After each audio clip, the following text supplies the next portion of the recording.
Guys, good morning. Welcome back to my new other blog. स्वागत है आपका मेरे को नए ब्लॉग में। कैसे हैं आप लोग? उम्मीद करते हैं स्वस्थ होंगे, खुश होंगे, मस्त होंगे। मेरा गला बहुत ज़्यादा ख़राब हो गया है गाइस, क्योंकि मैं यहाँ नहीं थी। जैसा कि मैंने आपको पहले भी बताया था, शायद शायद एक या दो ब्लॉग ही माही एडिट करके डाल पाया था, अपलोड किया। उसने कुछ नहीं करा।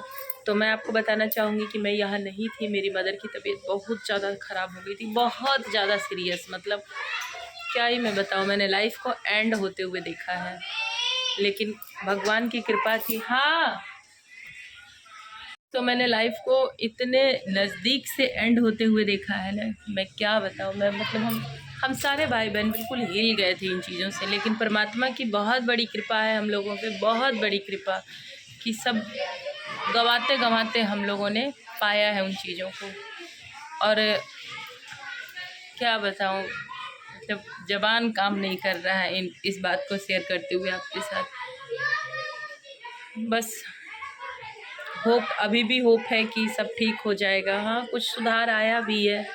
लेके आई वहाँ से, थोड़ा स्टेबल हो गई थी मम्मी। फिर एम्बुलेंस से, बाय एम्बुलेंस लेकर के हम लोग दिल्ली आ गए। मम्मी को एडमिट किया गया, जहाँ पॉसिबल था, चीज़ें को संभालने का मौका था। वहाँ के डॉक्टर अच्छे थे और जानकार था सब तरह से, सब कुछ। तो फिर वहीं हम लोगों ने मम्मी को एडमिट कराया। मम्मी आ भी गई थी घर पे। मैं सोची आपको मिलाऊं, बात कराऊं, दिखाऊं आपको, उन चीज़ों से मैं आपको परिचित कराऊं, क्योंकि मैं ज़िंदगी के जितने भी दुख सुख 2 साल से बीत रहा है मेरे साथ, मैं वो हर चीज़ें आपके साथ शेयर करते आई हूँ। अपनी छोटी छोटी मूवमेंट, मैं अगर कुछ अच्छा बनाती खाती हूँ वो भी, अगर मैं दुखी रहती हूँ, परेशान रहती हूँ वो भी।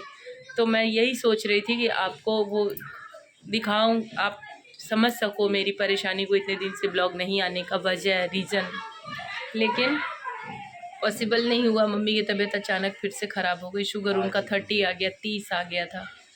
तो हड़बड़ हड़बड़ में तुरंत फिर से जैसे लेके ही आए, कुछ दिन ही हुआ, मतलब सब थोड़ा लाइन पे हम लोग आ रहे थे, तबीयत मेरी ख़राब हो गई थी। ठंड लग गया, बुखार, सर्दी, खांसी, उल्टी, मतलब काफ़ी ज़्यादा परेशान हम सब लोग हो गए थे। तो थोड़ा ही मम्मी ठीक हो रही थी, उसके बाद फिर से कुछ ना कुछ गड़बड़ हो गया, मम्मी को फिर से एडमिट करवाना पड़ा। तो इसलिए बहुत ज़्यादा इंगेज वाला टाइम चल रहा है, परेशानी वाला।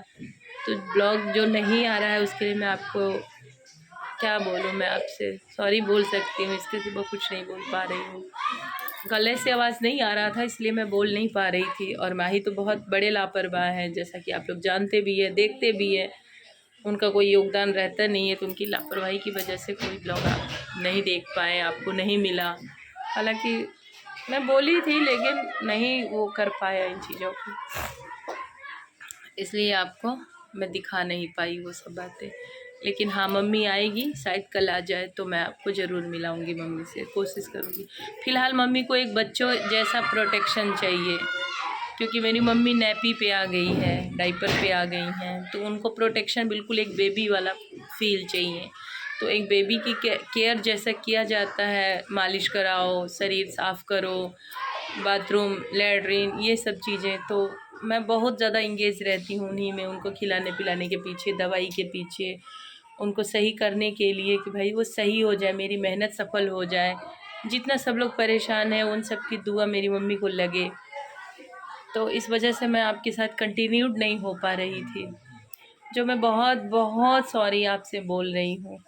प्लीज़ आप मेरी बातों को समझना और मुझे छोड़ने की कोशिश मत करना प्लीज़। आप मेरे साथ अंत तक देना, और इस मुश्किल घड़ी में मुझे आपकी बहुत ज़्यादा ज़रूरत है। तो आई होप आप अंडरस्टैंड किए हो, कि कर रहे हो मेरी बात से रिलेट। क्योंकि गले से भी आवाज़ नहीं आ रही थी, तो मैं वीडियो बनाना मेरे लिए पॉसिबल नहीं था। अब गले से आवाज़ आने लगी है, अब थोड़ा गला मेरा साफ़ हो गया है। तो अब देखती हूँ, नहा वहा करके, हो सकता है आज मैं जाऊँ मम्मी के पास, फ़ोन लेके जाऊँगी, देखूँगी। क्योंकि परेशान है वो, मेरे लिए भी परेशान है। तो जल्दी से यहाँ का ख़त्म कर लेती हूँ, फिर चली जाती हूँ मम्मी के पास बच्चों को लेके।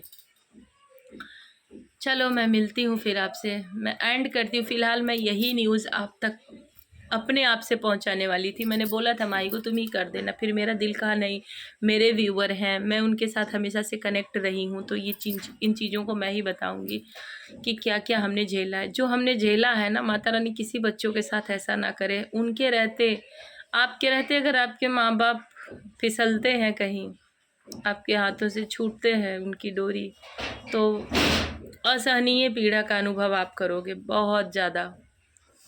क्या मैं बताऊं, बस ये महसूस किया जा सकता है गाइस, इसको शब्दों में कहा नहीं जा सकता है कि वो क्या दर्द होता है, वो कैसा फील होता है। उन चीज़ों को आप महसूस कर सकते हो। माता रानी ना करे कभी किसी के साथ ऐसा हो। ठीक है, मैं ये जानकारी आप तक दे रही थी। बस विश कीजिएगा, प्रे कीजिएगा कि मेरी माँ ठीक हो जाए, क्योंकि मेरे पापा मेरी माँ पे डिपेंड है 100%। मेरी मम्मी को कुछ भी होगा, मेरे पापा नहीं टिकेंगे, बिल्कुल नहीं टिकेंगे। तो एक जान को बचाने के लिए दूसरे जान का भी केयर करना पड़ रहा है, क्योंकि जो दूसरा जान है ना, वो एक जान में ही बसा हुआ है। तो जो पहला ठीक रहेगा, सुरक्षित रहेगा, तो दूसरा अपने आप ठीक रहेगा। तो इसीलिए हम लोग ज़्यादा परेशान हैं। चलो मिलती हूँ फिर आपसे, और कंटिन्यू करूँगी मैं अपनी चीज़ों को आपके साथ, हमेशा से आपको दिखाती रहूँगी। ठीक है, आई होप आप अंडरस्टैंड किए होंगे। ज़्यादा कुछ बोलने का दिल नहीं कर रहा है, क्योंकि अंदर दर्द इतना है, परेशानी इतनी ज़्यादा है। मिलती हूँ फिर आपसे।